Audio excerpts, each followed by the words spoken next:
God was reconciling the world to himself in Christ and entrusting to us the message of reconciliation.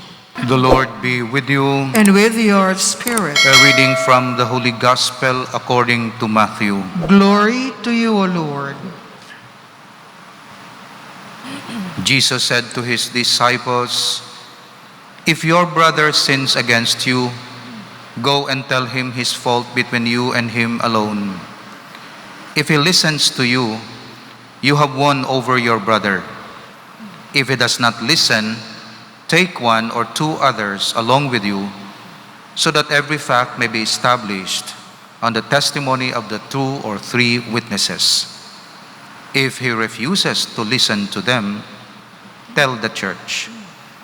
If he refuses to listen even to the church, then treat him as you would a Gentile or a tax collector. Amen, I say to you, whatever you bind on earth shall be bound in heaven, and whatever you loose on earth shall be loosed in heaven. Again, amen, I say to you, if 2 of you agree on earth about anything for which they are to pray, it shall be granted to them by my heavenly Father.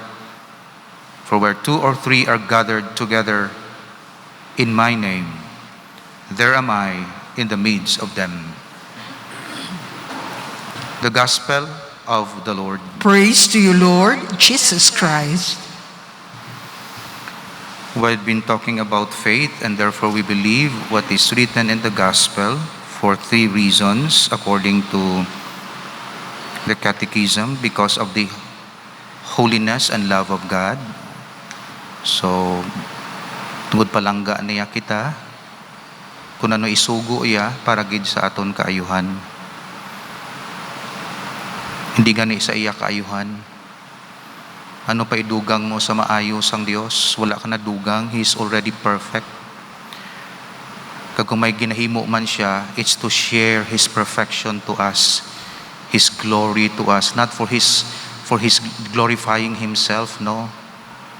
To share His goodness. Kung kaisa kita nagabulig to glorify ourselves, kahit hindi kita perfect, kulang kita. Gabalik pa sa aton. Pero ang Diyos, wala. Hindi self-centered, other-centered. Kanyang iyag pagbulig, kag paghatag sang grasya sa aton is from His sheer goodness and love. That's why He created the world and created man and woman, of course. Hindi tungod kay lonely siya. Tungod gusto niya i-share ang iya majesty. That's why this world is the expression of a benevolent God, not a selfish, lonely, proud God, but a God who shares His goodness to all. That's why kung anuman ang iya ibuot, kaganuman ang iya i-permit, bala naton halin sa iya paghigugma kag pagkabalaka sa aton. Ang akon example perme dapit sa aton, ang kabataan nagapamangkot kung kaisa sa mga desisyon sang ila parents, hindi nila maintindihan o confidential nga mga desisyon, pero dapat sundon nila tungod palangga sila sang ila parents. Nga akong hinablos, example ko na perme, tito amon ni nga, tito amon na nga, tito amon ni nga, hindi ka gusto maglakat kami, nga amon, palangga ta ka mo. Hindi ako gusto kung ano tumatabo sa inyo. Kung isa kontrahon niyo ako, kaya ginalimitahan ng inyong freedom, no? It's out of benevolence and love. Kaya ti bansi ako ya sa inyo, dugay na ko, sinabalaan ko na. Basta gabi gani, damo na da panulay. Nagad ka mo kalagaw kung gabi, luwas lang kung may ubra ka, pero kung lagaw ka kung gabi, darkness is the realm of Satan.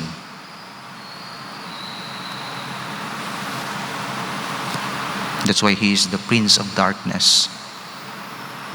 Kag isudlon mo ang darkness, tapos ka gid. Kung di ka preparado. Munang hambal ko, muna. Luwas lang kung emergency ka kinanglanon, gid. Pero kung mag-enjoy man lang ka mo to sa dulom, bad.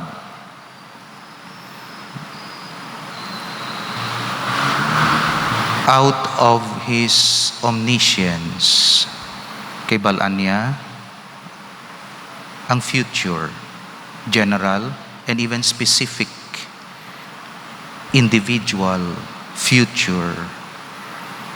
Ginatawagin na nga predestination, pero hindi predestination nga absolute nga kung amuni salbar ka na gid, bisan laway ng ang imong naubra sa langit ka na, kay predestined ka na sa langit. Sa impyerno, bisan maayo na obra mo, predestined ka na sa impyerno. Hindi mo na. Ang predestination is this: maghimo ka kalainan, kag wala ka naghinulsol, kag madakpan ka sang kamatayon, sa impyerno ka. Predestined ka dira. Pero kung maghimo ka kaayuhan, kag madakpan ka sa kamatayon nga ara ka sa state of grace, langit. That's predestination.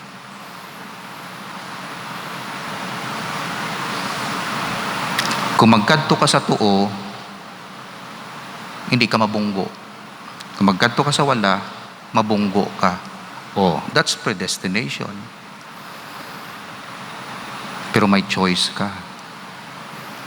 That's why omniscient ang Diyos. Kag wala siya naga-fail sa pag-remind sa aton sa Biblia, mga stories niya, kung paano niya gina-bless ang obedient sa iya, ang loyal sa iya, kung paano niya gina-bless ang si Abraham, ngay wala niya nahangpan, pero ginsunod ni Abraham, gin-bless siya.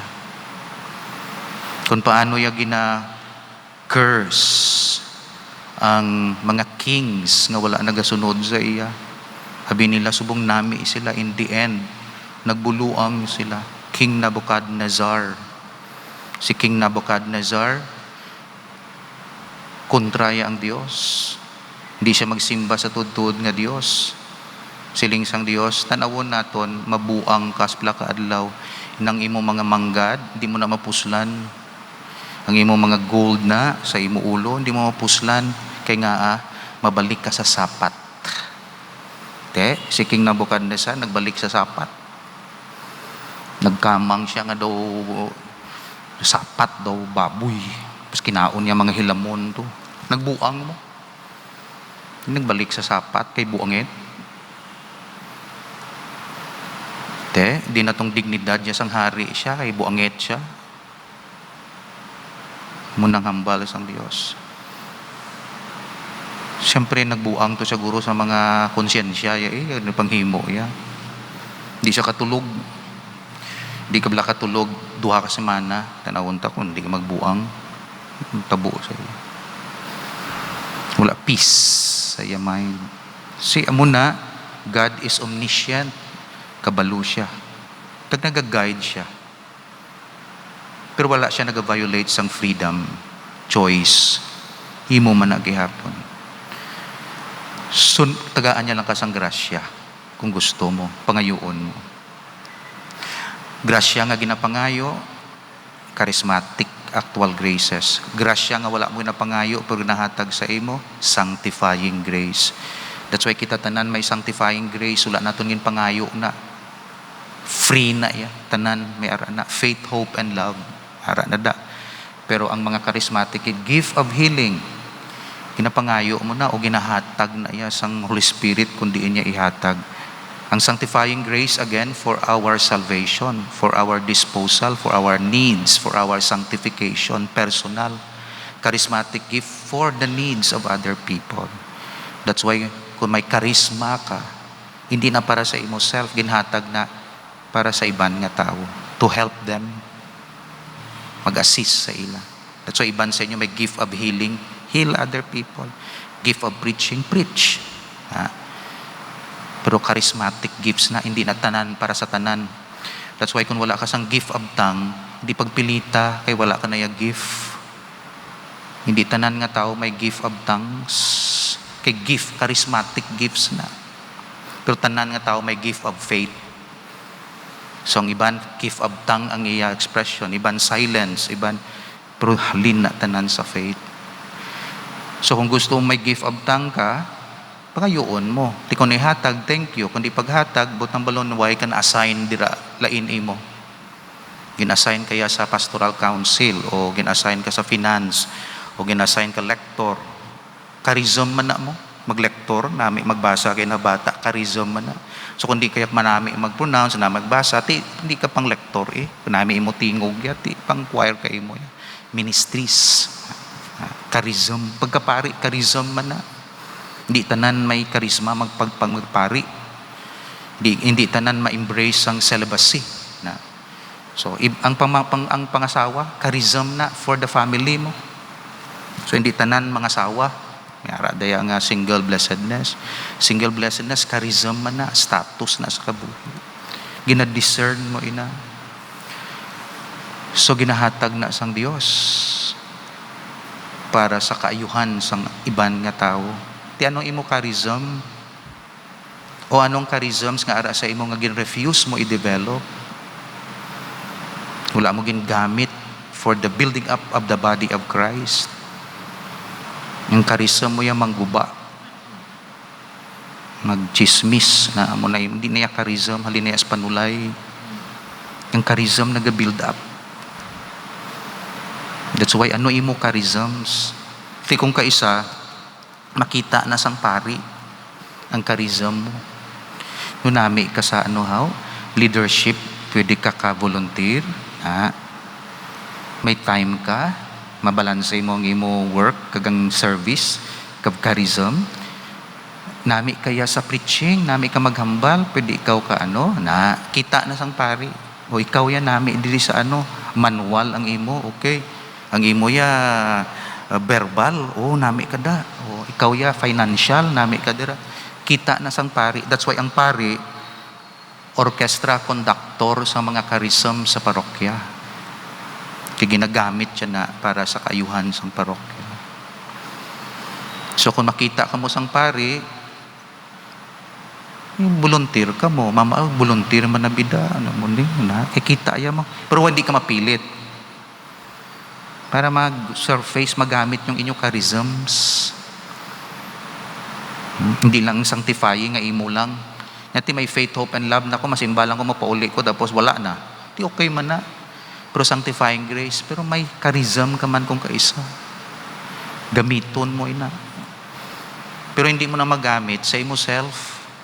Gamiton mo na para sa building up, amo ng term, building up of the body of Christ. God is omnipotent. That's why may mga miracle siya na ginatuman, nga himo sa aton kabuhi. Either directly nga siya naghimo miracles, or paagi sa kamot sang santos, laday Saint Filomena, Saint Clare, kakunsin Odira, nga ginapaagi ya sa mga santos, sa intercession sa mga santos, sang mahal nga Birhen Maria. Tibasahon ko isa ka paragraph para maangot ko na dira. Hambal diri, Christian faith is at the same time a matter of understanding and of the will. So hindi siya feelings, ha? Kaya kung feelings come and go. Kung ang imo faith based sa feelings, kung isa masimba ka sa mga simana, sunod naman simana, hindi ka magsimba, kay lain na imo feelings. Namit mo lang ang hindi nami nga pari, hindi ka na magsimba. Kung di ka magsimba, tungod hindi nami ang pari, actually, ang ginadeny mo, si Christ, presence ni Christ. Nga, i-deny mo gin si Christ tungod hindi lang nami pari. Nga, hindi ka mag-communion, kaya nagsunggod ka lang. Hindi nagsunggod ka sa pari, pero deprive mo imo soul sang body ni Christ. Of course, hindi na justification nga pagpadayon laway ang pari, ha, namin ko. Kundi nga kung kaisang misinterpretation naton, hasta lang sa pari o hasta lang sa member, hindi ko da, laway da. Na. Pero, why na siya nagsimba-simba? Ti sino perde? Imo soul. Why na feed? Sang body ni Christ. Dumdumon gina naton nga Katoliko kay isa priest-centered. Ang faith bala nga hindi iya conviction, kundi feeling lang na Hindi gali muna ang faith. Conviction sa truth iya, sang word of God, regardless. Ti kun conducive ang parokya, nami ang pari, nami community, ti tasig mo growth. Pero kung di conducive, hindi amo ng basis. Kaya ang basis iya is your conviction. Nga once nga madakop mo ng kamatuuran, hindi mo na pagbuyan, bisan anong sitwasyon, kabisan na mo feelings. So mo na. Ti may amo kita sa nga faith. Kung wala, ti Lord increase our faith. Before a man believes, he inquires whether what he is asked to believe was really revealed by God. This inquiry is a duty, for God exacts of us a reasonable service. Romans chapter 12 verse 1. And warns us that he who is hasty to believe, is light in heart. But when once a man has arrived at the conviction that the truth which is in question was really revealed by God, then the will must at once submit to what God has laid down, even though the reason cannot fully grasp its meaning. If the will does not submit, faith is impossible. No man can believe unless he wills to believe. Explain ko gamay. Paano naton mabalaan nga gin-reveal na sang Dios? Sa iban nga relihiyon, ti individual mo nga study Sa Katoliko, no? It's the faith of the church. Meaning to say, before I say I believe in God, ginabutang ko ang kaugalingon ko sa community who already believed in God. Before I say I believe in God, dapat mangita ako sa community nga nagasiling, we believe in God. So hindi siya individual tapos direkta ka sa Diyos, kundi ang community nga nag-exist 2,000 years na, which we call Catholic Church, may iya nga faith, may baptism, may marriage, may system, may hierarchy, may pope, kag tanan-tanan diri nga forma, hindi nga forma, nga receptacle sang belief of the ancestors and teachings of the previous leaders and popes and teachings of our parents and good practices sang simbahan. Wala ako naga-exist diri nga ako lang, kundi may faith na diri ho. Ara na sa si Saint Filomena, si Saint Clare, si Santo Tomas nga nag-explain na sina, si San Agustin. Na? Wala ako gina-isolate ang akon I believe sa we believe. That's why before ka magsiling I believe, sulod ka anay sa community, Catholic Church, nga nagasiling, we believe in God. Kag inarish ka dira, hindi siya individualistic, kundi ecclesial siya nga faith. Amo na iya ang sa simbahan Katoliko, ha? Sa iban nga simbahan, separar ka sa we, kag mag-ay ka. Kag pagusto ka da kay ay kay ti personal acceptance mo lang kay Jesus mo. Kaya kung ma-accept mo na si Jesus, personal, na may feeling ka nag-accept, wala ko nag-water down, sila ka save ka na. No. Lain iya sa Katoliko. No. Sulod ka anay sa community, and then community, ang ila belief, amo nang ipasa sa imo kag inarish. So kapag sulod mo, i-baptize ka. Nagsulod ka mo. Pag baptize mo, catechesis ka. So hindi ka na magpangita pa sang truth dira, kay may ara na. Kung gusto mo yung truth, yung Benedictine, kung gusto mo spirituality, yung Jesuit, Carmelite, may truth na, may path na. Hindi ka na mabudlayan. Gusto mo teaching, ara sa catechism, war, party sa war, death penalty, abortion, ara na. Hindi ka na mag-invento. Sulod ka dira, and then you will be nourished. Munang katahom sang simbahan Katoliko. Ugaling ginasudlan kita sang individualistic na spirituality. Hindi kita conscious nga ara kita sa simbahan, member kita sang simbahan, Kung ano to ganin nabasahan naton to, kagano di, do ako lang kagang Dios, wala mo gina-consider ang mga teachings ng simbahan. Sa Eucharist, sa baptism, sa marriage lang bala, gina-consider mo bilang Katoliko, teachings ng simbahan, nga puta, pila na nakalibo ka tuig, gatos ka tuig, tapos diri ka imoya, kundi mabula ka na. Kaya kung dindiin mo na kinuha, hari ka sa we, believe in God. That's why before the I believe, may nag-exist na nga we believe. Sulod ka sa we believe, kagang imo, I believe, is the concretization and personalization of the we believe sa kabuhi nato. Anong aton we believe dira? Faith and morals, doctrine and lifestyle. So, dito ka sagwa, sulod ka, tudluan ka sang doctrine about heaven, about hell, about purgatory, about kung ano nga doctrine, marriage, etc. And then, lifestyle. Sulod ka sa sining lifestyle. And you will grow. Natawagin na communion of saints. So, amo ina ang namin diri, once mayara ka na conviction, do not separate yourself from the church. Otherwise, excommunicated ka. Do not separate. Hindi pagkambyuhi ang church mo, kaya wala ka lang nag-upod to sa teaching sang church, kambyuhan mo na. Tapos, gasulod ka dira, lain man imo practice. Guwa ka na lang, para nga libre ka na to magsunod sa imo gusto. Pero it's not fair. Nga diri ka imo ya sa Katoliko, tapos ginaklaim mo nga Katoliko ka, Catholic lifestyle, tapos wala ka gasunod iya sa Catholic lifestyle. So we believe. Gina-impose mo ang I believe mo ya, kagubuon mo yang amon we believe. Gubuon mo yang we believe namon.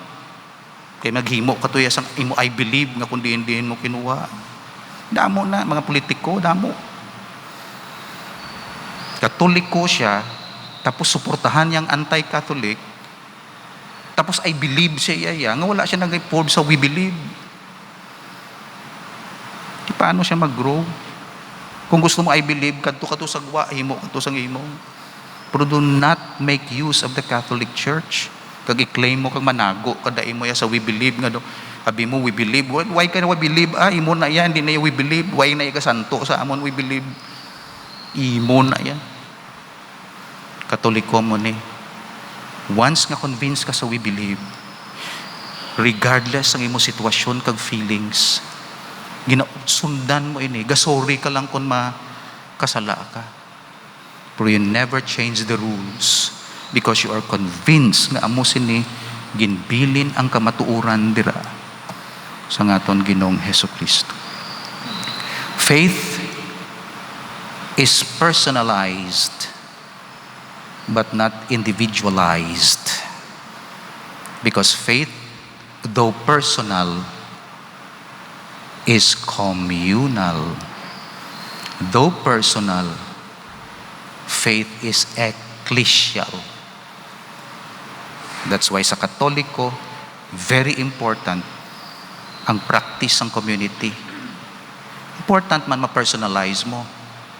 Pero samtang wala mo na pa-personalize, the communal faith, the we faith, will sustain you, teach you, protect you, facilitate the grace for you, inspire you, encourage you. So never separate yourself from the we believe, but get inside the we believe and then personalize that we believe to become I truly believe. Amen. Father, thank you for the realization and deepening of our faith, which is personal but at the same time ecclesial. Thank you also for establishing the church, the we church, so that our personal faith will be supported, cultivated, and each one of us will intercede for one another so that we may be able to see your face someday in beatific vision through Christ our Lord. Amen.